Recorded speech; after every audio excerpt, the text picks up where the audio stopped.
My style is ridiculous. Skibidi dum dum dum, yes yes. Skibidi dum dum dim dim. Skibidi dum dum dum, yes yes. Skibidi dum dum dim dim. We're here to hurt the body. Skibidi. ¡Por favor! ¡Llamen a la policía! ¡Me están matando! Solo quiero ser uno de ellos.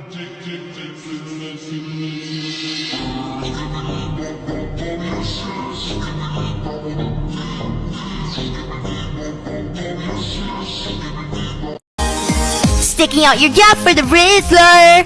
You're so skibbity, you're some phantom tax. I just wanna be your Sigma. Come over here, give me your Ohio.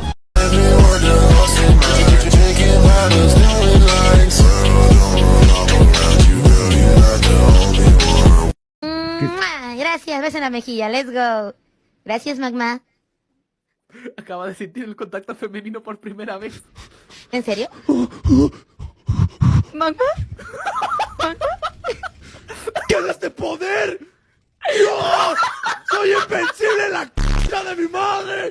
¡Oh! My style is ridiculous. Skibidi dum dum dum, yes yes. Skibidi dum dum dim dim. Skibidi dum dum dum. No eres aquel que prometió pero infiel. Todo acabó, no queda más. Skibidi toilet, skibidi skibidi toilet, skibidi toilet, skibidi skibidi toilet.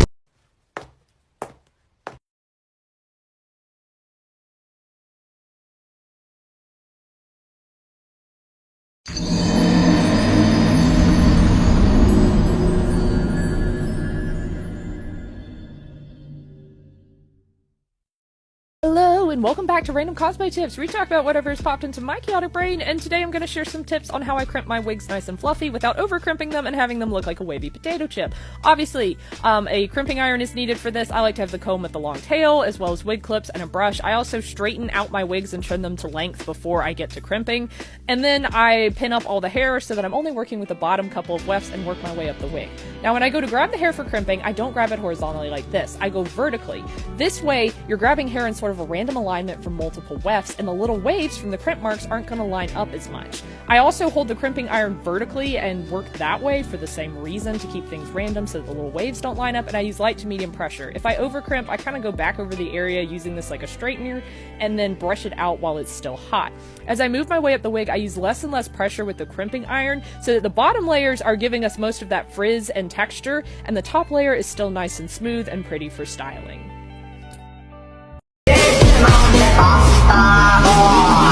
Put your hands up in the air, put your hands up in the air.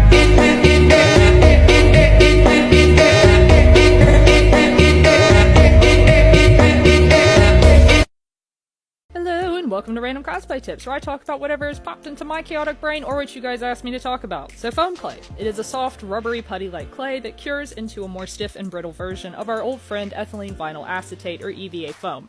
The best place to find this weird sticky stuff is in cosplay crafting shops that sell things like EVA foam and thermoplastics and other crafting supplies. For tools, your fingertips are a great way to apply it directly onto your piece and to build up base shapes. For detailing, I would recommend either metal ballpoint tools or wooden clay tools. Water is what you're going to need to be able to bully this stuff into cooperating. Add water to make it sticky so it's easier to apply onto your piece, but if you're going to be doing detailing, you need to let it dry some so that the surface isn't so soft and sticky. If it does start to stick to your tools, just dip them in water and that will solve the problem. If you're working on a large piece and you need to keep your surface soft and ready for your detailing, just occasionally refresh it with a little bit of water. And there you go, that's the secret behind how I do all of my detailed texture work on my props. You are 17, going on 18. Actually, I'm 33. She know, oh yeah, that's for sure. She loves that she gives. Showing off with a girl. She got me watching too. Con きのダイヤモンド見たことないでしょあげらねー、コドパロー、ファローパロー、コドパロー、パローワロー、コイドトイドリオ、コイドトイドリオ、パレプレカヤオネコドリオ、よし。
Bravo, sis. Bounce na niya ako. Huli. Bounce pa yun.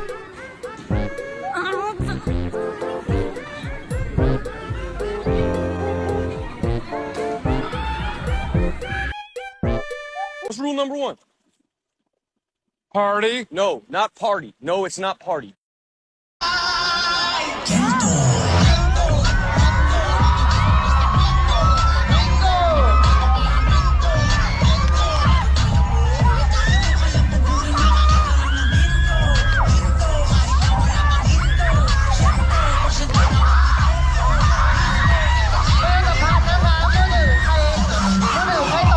Hello and welcome to Random Cosplay Tip of the Day. Today's topic, tassels.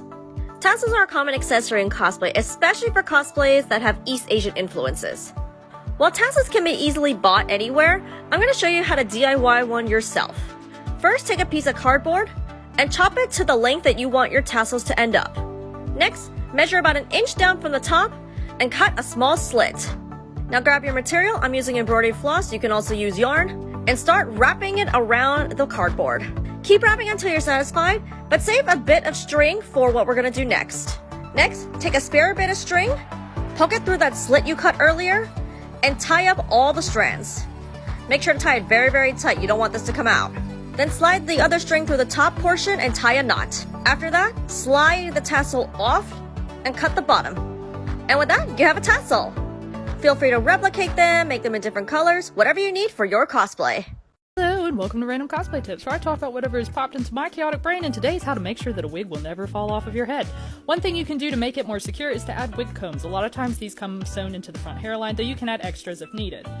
A thing for wigs that have a lot of weight in the back, like a ponytail or a bun, is using a wig grip. These are made out of velvet and use the power of friction to help keep the wig from sliding backwards, and this is what I use to help keep this monster of a Salem wig on my head when I'm in that cosplay.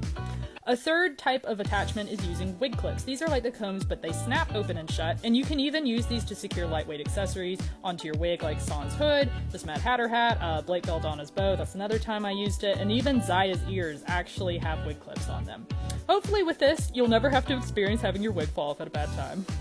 Hello, and welcome back finally to Random Cosplay Tips, where we talk about whatever's popped into my chaotic brain, and today is some ways to texture foam.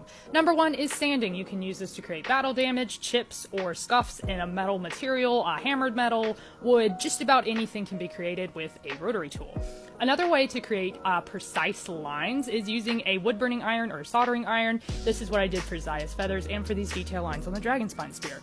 The third way, my personal favorite, is foam clay, which is amazing for really detailed organic things like monster skin, bone, I've even used it for wood. This will stick directly to the EVA foam without any glue required, so that is why I absolutely love this stuff. Some other cool techniques include heat stamping, which is where you heat up the surface of the foam and press something up against it. I did this with crumpled tinfoil for my Witcher Ciri cosplay's leather armor. And then actually adding cinnamon to your paint is a great way to create a rust effect or any other kind of gritty sort of texture, and it looks amazing. So adding texture is really just about experimenting and seeing what looks good.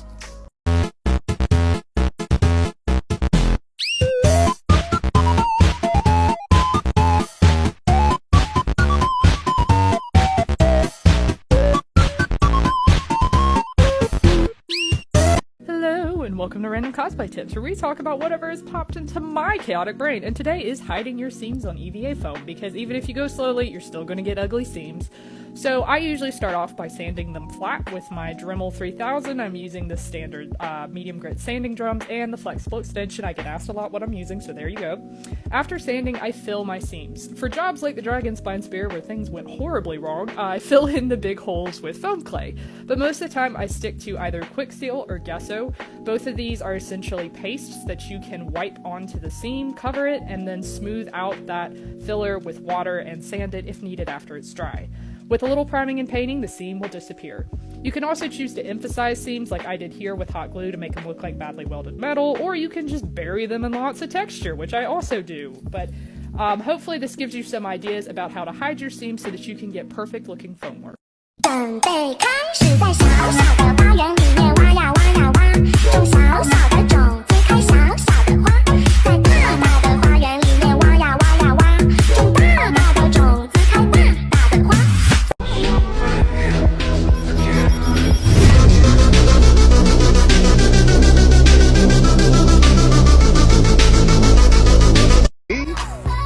Obsessed with you? Yes.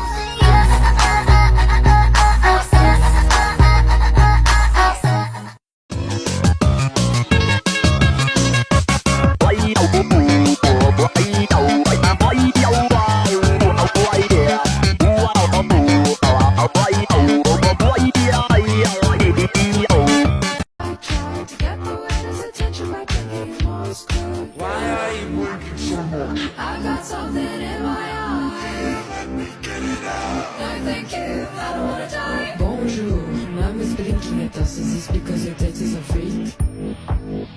No. Very good. Bon appetit.